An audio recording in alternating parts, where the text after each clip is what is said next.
Olá pessoal, vamos começar mais uma videoaula.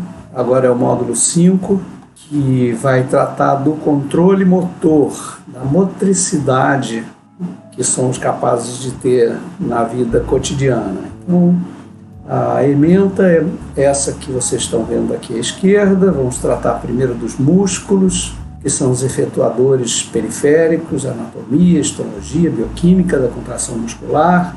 Depois vamos falar do comando neural desses músculos e dos movimentos mais simples, que são os reflexos. Evoluímos aí para o comando volitivo da motricidade, quer dizer, os movimentos conscientes e voluntários. Primeiro movimentos mais simples e depois sequências complexas. Vamos analisar o papel do córtex cerebral nisso. E, finalmente, vamos estudar como que o sistema nervoso central faz o controle desse comando, se os movimentos estão certos, estão errados, como corrigir erros, etc. Uma função do cerebelo e dos núcleos da base. Então, aqui à esquerda, vocês veem, parece muito complicado, mas é um esquema não tão complicado assim, em que vocês veem aqui na parte de cima o córtex cerebral.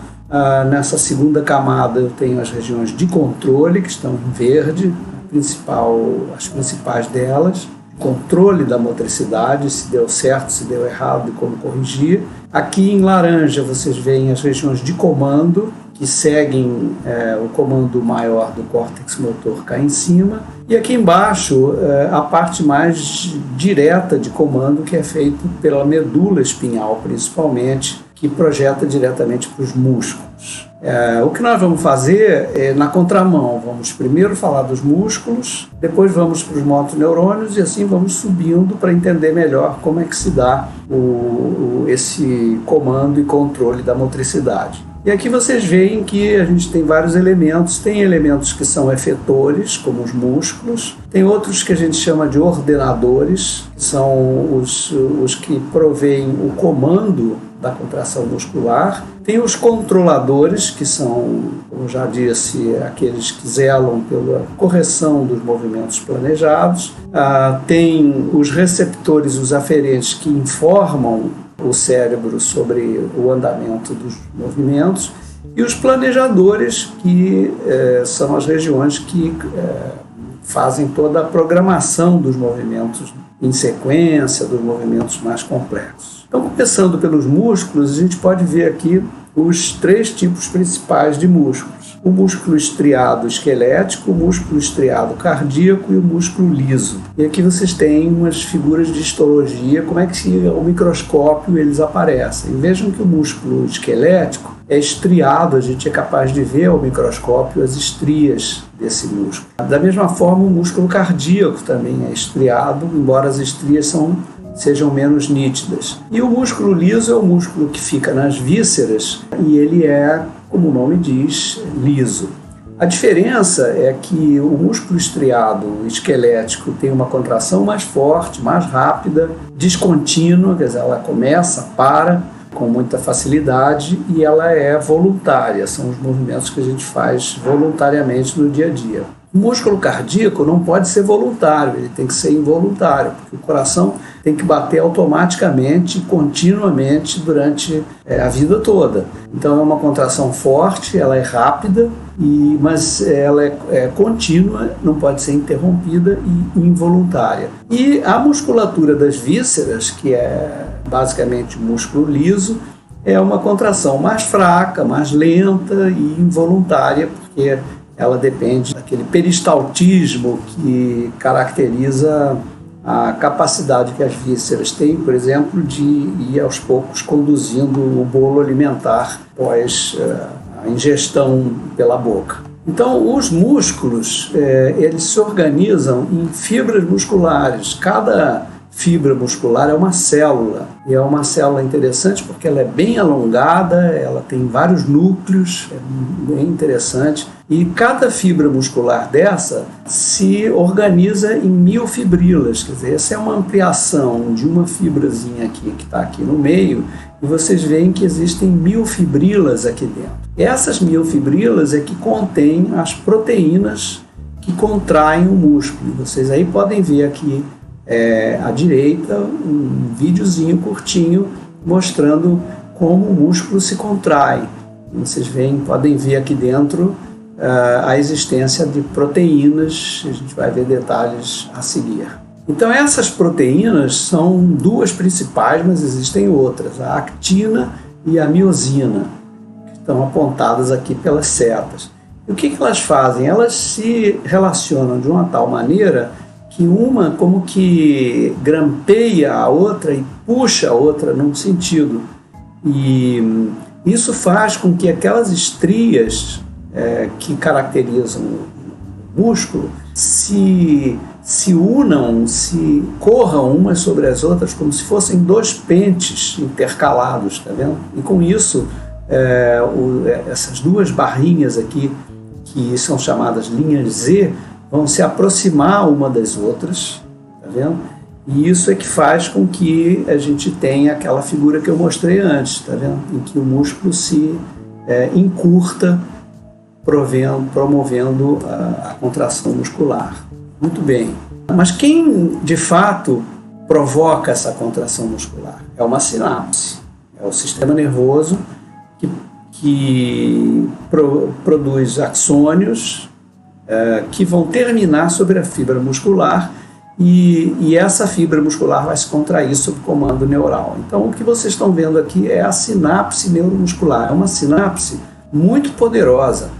Reparem, ela tem um número enorme de vesículas, ela tem mitocôndrias e os receptores pós-sinápticos estão situados nessas invaginações aqui, de modo que a ideia é que essa transmissão sináptica seja extremamente capaz de produzir a contração dos filamentos da célula pós-sináptica, que é o músculo. Aqui no esquema talvez seja um pouco mais fácil de entender do que na foto pela microscopia eletrônica, e vocês têm então a sinapse neuromuscular que produz a contração do músculo, né? Então o comando direto da contração muscular é feito por uma sinapse que vem de um neurônio. Esse neurônio, a maioria deles, fica na medula. Então vocês podem ver aqui à esquerda, em cima, um corte de medula humana em que esta região aqui chama-se H medular, é a substância cinzenta da medula, e nesta região, essa parte mais ventral, é que ficam os motoneurônios medulares, que estão assinalados aqui em vermelho nesse desenho histórico do Ramon e Cajal. Vejam que cada um desses motoneurônios tem um axônio longo, tá vendo? Que vai seguindo até onde se localizam as fibras musculares do músculo que esse motoneurônio inerva. E na ponta desses axônios existe a sinapse neuromuscular. Então a sequência pode ser vista no videozinho. O potencial de ação do motoneurônio chega até a sinapse, comunica essa informação para a sinapse, tá vendo? E daí ocorre a contração muscular. Bom, e na medula o que acontece? Você tem motoneurônios ao longo de toda a medula. Se você pegar um motoneurônio, ele vai inervar diferentes fibras musculares de um mesmo músculo. Então esse é um motoneurônio que inerva o bíceps do braço. Então você aqui tem um corte do bíceps e você vê que esse único motoneurônio é responsável por várias fibras, várias células musculares espalhadas no músculo. Aí você vai ter ao lado dele outros que vão ativar outras fibras musculares e aí você vai ter o resultado, um conjunto de motoneurônios que vão terminar por inervar todo o músculo. Então essa unidade entre o motoneurônio e as fibras musculares inervadas por ele chama-se unidade motora. Cada unidade motora é responsável por um músculo de uma parte do corpo. Então vocês veem aqui a região da medula cervical, onde está o desenho da esquerda, e os motoneurônios situados aqui são responsáveis pela motricidade do ombro, depois do bíceps, como está mostrado aqui, da mão e assim por diante, numa organização bastante ordenada. Os movimentos mais simples são os movimentos reflexos. por que eles são simples? Porque eles dependem da informação que é obtida num receptor. Da mesma maneira como a gente lidou com os receptores visuais, auditivos, etc., o músculo tem receptores de comprimento e receptores de tensão. Aqui está mostrado um receptor de comprimento que se chama fuso muscular. Então, quando esse músculo aqui é esticado ou é estirado, as fibras aferentes levam a informação para a medula. Na medula ocorre uma integração de várias sinapses, que não estão desenhadas aqui.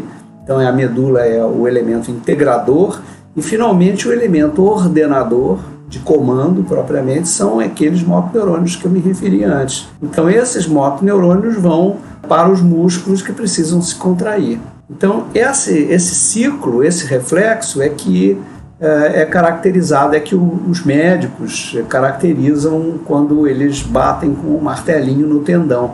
Isso estira o tendão e ativa esse circuito reflexo que vocês estão vendo aqui. Aqui vocês veem o reflexo que todo mundo conhece, que é o reflexo patelar.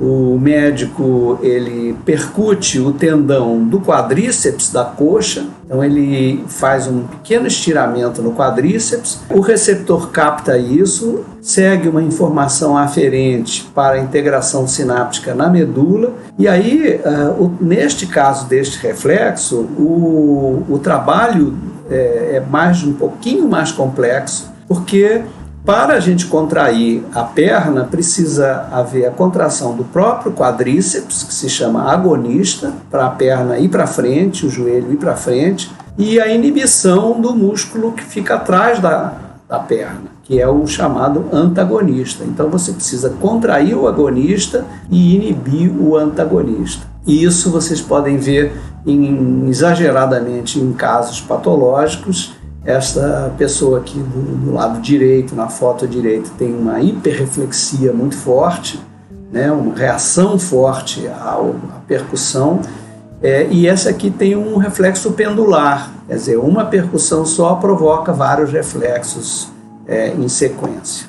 Um outro reflexo ainda mais complexo, para vocês sentirem, já que nós estamos entrando numa complexidade um pouco maior, é o reflexo flexor de retirada com extensão cruzada. Por quê?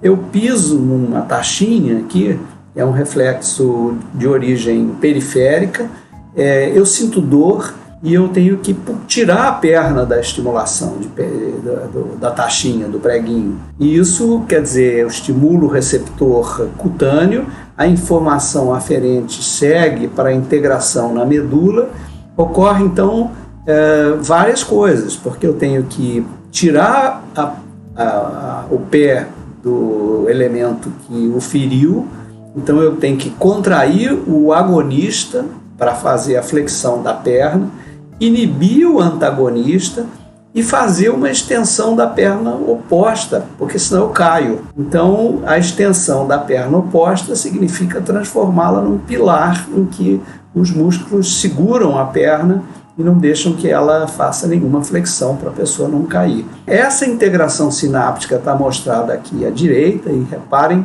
ampliada, né? Reparem que existem vários neurônios chamados interneurônios. Os que são azuis são excitatórios e os que são vermelhos são inibitórios. Por que eu preciso de interneurônios inibitórios? Porque eu preciso inibir os antagonistas. Eu preciso ativar os agonistas e inibir os antagonistas. Então eu já tenho aqui uma integração reflexa mais complicada. Bom, dentro da medula, além desses motoneurônios que fazem o comando motor, como nós vimos, existem circuitos autônomos dentro da medula que são rítmicos. É como se eles gerassem um ritmo dentro da medula, como vocês estão vendo aqui nessa animaçãozinha, e isso é que permite que haja movimentos repetitivos, como o movimento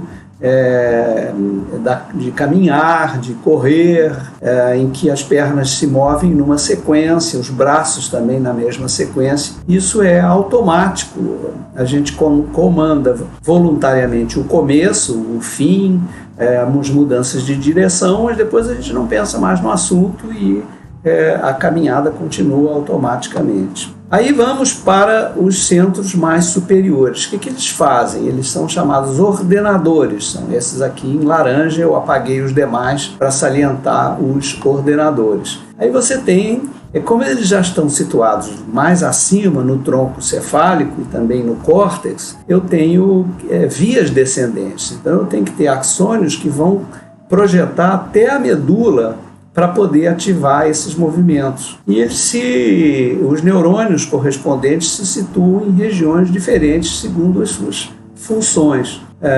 Ou no tronco cefálico, como aqui e aqui, ou até no córtex cerebral, como aqui. E existem então dois sistemas. Um sistema, que é o chamado medial, que comanda os movimentos da linha média do corpo, que é um sistema mais postural. Eu preciso da linha média para manter a minha postura ereta.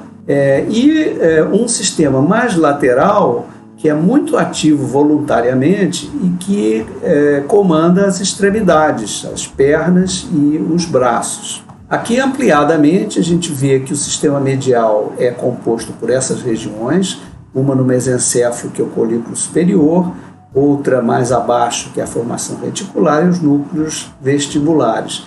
E o sistema lateral vem diretamente do córtex, ou então envolve o núcleo rubro. E eu tenho feixes anatômicos que estão mostrados aqui, cada um com o seu respectivo nome. Bom, um tipo de movimento complexo são os movimentos oculares. Eles são possibilitados pelo colículo superior do mesencéfalo, que possui um mapa do campo ocular, do campo visual, e que faz com que a gente possa mover os olhos nas direções corretas. E isso é possível porque os vários neurônios motores dessas regiões de comando vão ativar os músculos do olho, que podem puxar o olho para cima, para baixo, como está mostrado aqui nesse gifzinho à direita. Os olhos se movem em várias direções. Além disso, eu tenho uma região cerebral que fica lá em cima no córtex, que é chamada campo ocular frontal, que me permite dirigir os olhos não só seguindo pistas do ambiente, mas eu posso dirigir os olhos para onde eu quiser. Então esta região cortical vai se relacionar com o colículo superior do mesencéfalo e mandar informações em direção às regiões de comando, não só dos olhos, mas também do pescoço, para eu poder dirigir o meu olhar para as regiões desejadas. Um segundo grupo de regiões de controle são os núcleos vestibulares. Vocês lembram quando a gente estudou o sistema auditivo, que a gente tinha a cóclea aqui, como está representada aqui, e a gente tinha o órgão vestibular vizinho à cóclea, que é o órgão do equilíbrio, o labirinto, assim chamado labirinto vestibular. A gente mencionou isso na aula de audição. E isso permite que a gente possa se equilibrar aqui, naturalmente uma caricatura bem exagerada, mas permite que a gente mantenha, por exemplo, a postura ereta através desses feixes que vão captar a informação vinda do órgão vestibular que está na orelha e transmita isso para as regiões, os músculos que permitem a manutenção do equilíbrio. Então, isso são os ajustes reativos. Quer dizer, se eu estou num ônibus e o ônibus está se movendo, eu tenho que manter a postura ereta, quer dizer, se o ônibus frear, eu preciso me segurar para não cair, se o ônibus acelerar, a mesma coisa ao contrário, etc. E um outro tipo de ajuste é o ajuste antecipatório. Aqui nesse pênalti cobrado, vocês veem que o goleiro faz ajustes da postura, tentando prever aonde que a bola vai ser arremessada pelo cobrador. Cobrador meio atrapalhado, como vocês estão vendo.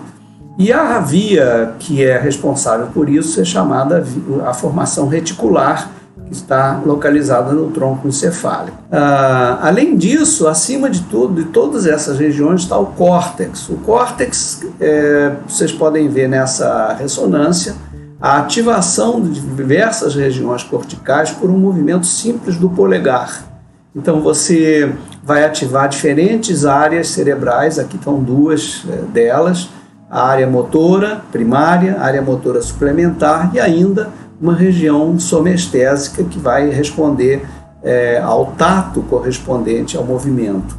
Então aqui estão em azul o conjunto das áreas, eu vou destacar apenas algumas delas. Elas, de um modo geral, têm uma representação topográfica do corpo, que é chamada organização somatotópica, que a gente já viu na parte de somestesia, e que é muito parecida no caso do sistema motor, sendo que as regiões que são mais importantes da motricidade têm uma representação maior. Vocês veem aqui a boca, a língua e as mãos, no caso humano, tem uma quantidade de neurônios e de área cerebral maior do que as demais. Então, a primeira área que a gente pode olhar é a chamada área pré-motora, que é encarregada da aprendizagem. Então, quando eu aprendo um movimento complexo, eu ativo essa região. Depois que eu aprendi,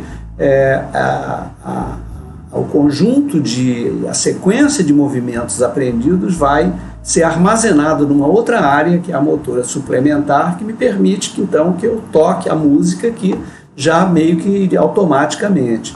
E a terceira região é a região de execução, que é responsável pela localização do movimento correspondente, se é o dedo mindinho, se é o polegar, etc., pela força do movimento e pela direção que esse movimento vai tomar.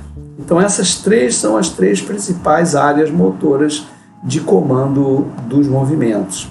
Agora a gente passa para uma parte final desses movimentos, que é desse controle dos centros superiores, que são as regiões controladoras. São dois tipos, os núcleos da base e o cerebelo, que estão aqui nesse esquema representados em verde. O cerebelo é uma região que tem uma circuitaria complexa, mas muito padronizada. Vocês podem ver aqui, ao longo de todo o cerebelo, o circuito é sempre esse. Tem uma série de detalhes nessa circuitaria que nós não temos tempo de ver nesta videoaula, mas o importante é que o cerebelo ele recebe informações que vêm da periferia, dos músculos, do labirinto responsável pelo equilíbrio, etc. Isso corre por um circuito e gera um comando eferente que vai possibilitar o controle dos erros de execução.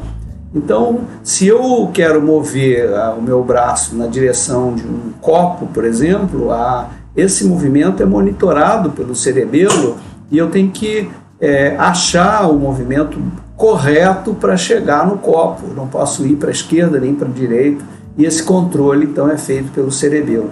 Nos distúrbios do cerebelo, reparem, o controle é deficiente e a pessoa tem dificuldades de andar, cai ou perde um pouco do equilíbrio. Isso é típico do distúrbio do cerebelo. O outro conjunto de regiões de controle são os núcleos da base, que estão mostrados aqui. Os principais deles são o núcleo caudado, que tem essa forma aqui como se fosse uma cauda, né?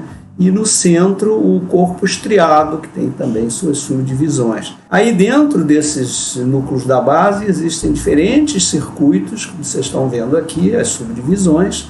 Também não temos tempo de analisá-las em detalhe, mas o que os núcleos da base fazem é controlar se os comandos estão corretos. Enquanto o cerebelo controla o movimento depois dele ser executado, então ele identifica erros de execução, os núcleos da base identificam erros de comando, se os comandos estão certos.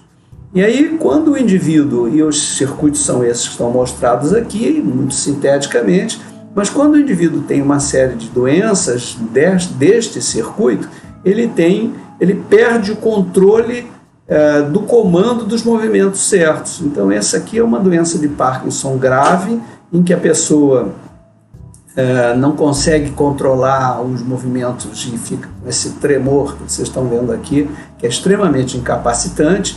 Isso porque há uma degeneração de um dos neurônios, um dos tipos de neurônios que fazem esse controle dos comandos motores, né? O que o médico pode fazer? Ele pode implantar um marca-passozinho nesta região aqui e isso vai e aí ele dá um choquezinho elétrico e ele vai melhorar o paciente. Então reparem, ele implantou um eletrôdio aqui, se chama estimulação cerebral profunda, e o paciente agora executa um movimento seguindo a ponta do dedo do médico, sem esse tremor que ele tinha antes. Então é como se fosse a substituição do neurônio que degenerou por uma estimulação artificial. E com isso a gente termina essa aula apenas revendo. A gente viu primeiro os músculos, que são os efetores periféricos, suas características anatômicas, histológicas, bioquímicas, etc. Depois vimos o comando neural e o controle reflexo.